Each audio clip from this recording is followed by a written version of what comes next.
When I lost Mango, the first thing that came to mind wasn't illness. What I thought was, I did this with good intentions.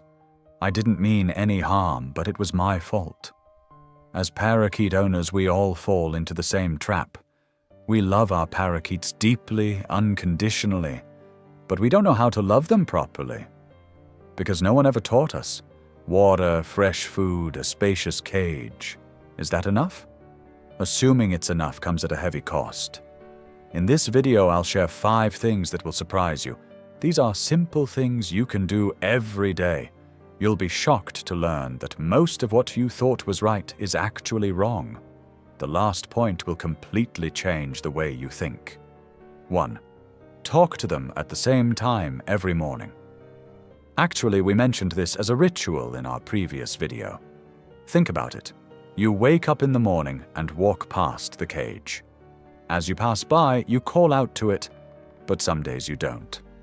Most people see this as a very simple thing. They say, yes, it's a nice habit, but I don't consider it that important, and move on. But I swear to you, they're wrong. Because in their natural environment, parakeets start their day with sound.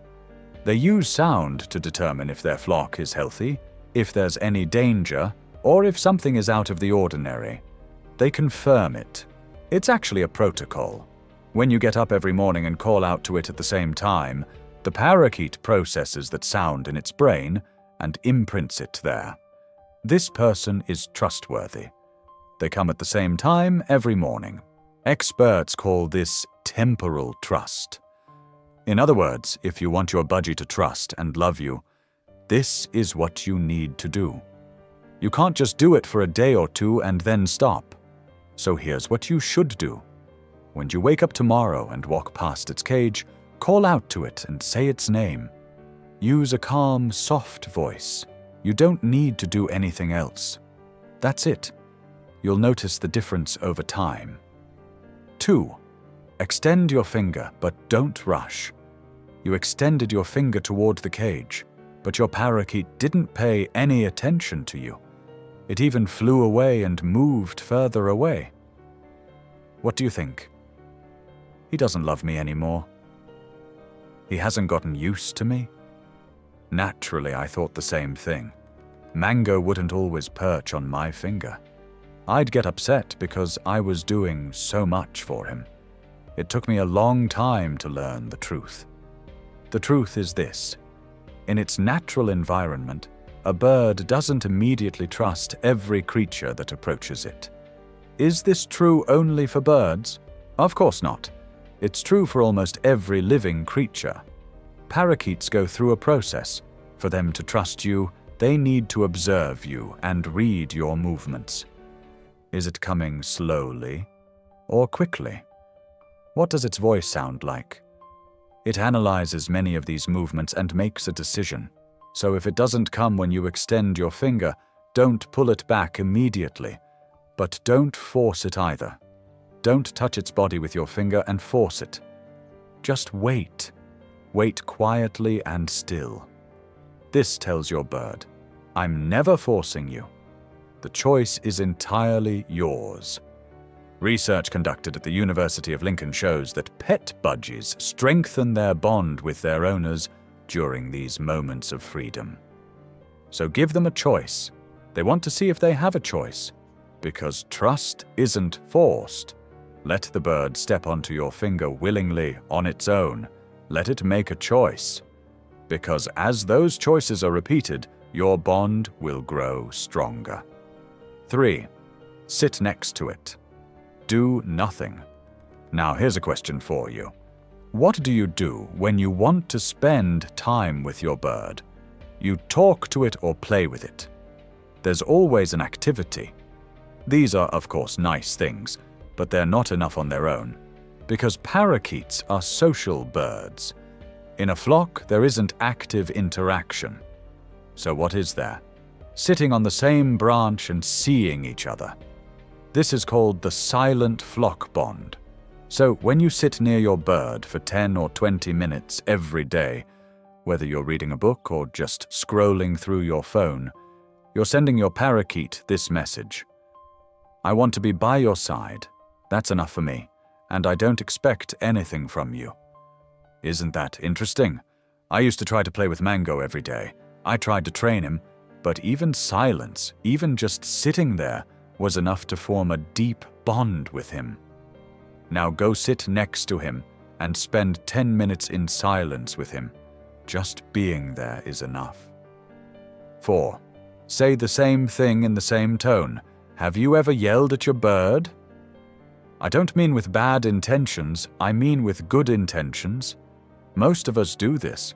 Of course, it's entirely out of love, but a parakeet's ear isn't like a human ear. It perceives a wide frequency range.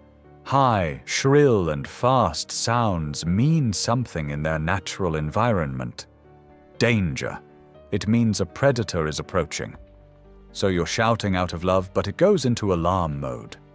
Now I understand better why Mango sometimes runs away and wants to hide. It was because of my voice. I didn't know. But don't do that. Speak to the parakeet every day in the same tone, with a calm voice. This voice creates a map of you in the bird's brain. If you do this consistently, over time your voice will come to mean safety. From now on, don't yell at your bird. Keep doing this consistently, and you'll see the results in no time. 5. When your bird hisses at you, it's actually a gift. And this is the point I mentioned at the beginning of the video that will surprise you the most.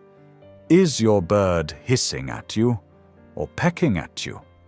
Just like with people, when it does this, you probably thought your bird was in a bad mood that day and kept your distance. Maybe you're still upset because you haven't been able to bond with it. You think it hasn't gotten used to you. But that's wrong, because parakeets never hiss at a being they don't trust. They won't approach a being they don't trust. They'll stay away from it. They'll run away or ignore it. It's the same within a flock. They only hiss at those they trust. When it hisses, it actually means it's talking to you. So what is it telling you? It's a boundary statement. And this boundary statement is made only to those with whom a bond has been established. Mango would sometimes hiss at me, and I'd feel sad. Now I know. In those moments, he was considering me part of his flock. He was saying something. I just didn't understand that language. So, if your parakeet is hissing at you, you need to step back a bit. Lower your voice too. Just wait. Then approach again. Every time this cycle repeats, the bond grows a little stronger. Of course, be careful because this is a boundary. Remember what we said. Don't do anything it doesn't want. Leave the choice up to it. So, what do these 5 things have in common? Actually, the essence of all of them is this. You need to give your bird the right to choose. You need to grant your bird this right. Don't try to force it. Let it find you. Create that space for it. Mango taught me this. I hope you learn these things before you lose him. Now, here's another question for you. Which of these points made you think? Please write your thoughts in the comments. And don't forget, here's what's important. If you've come this far to learn this information, you're not just an ordinary bird owner. You're someone who wants to understand your bird, someone who cares about it. Don't forget that.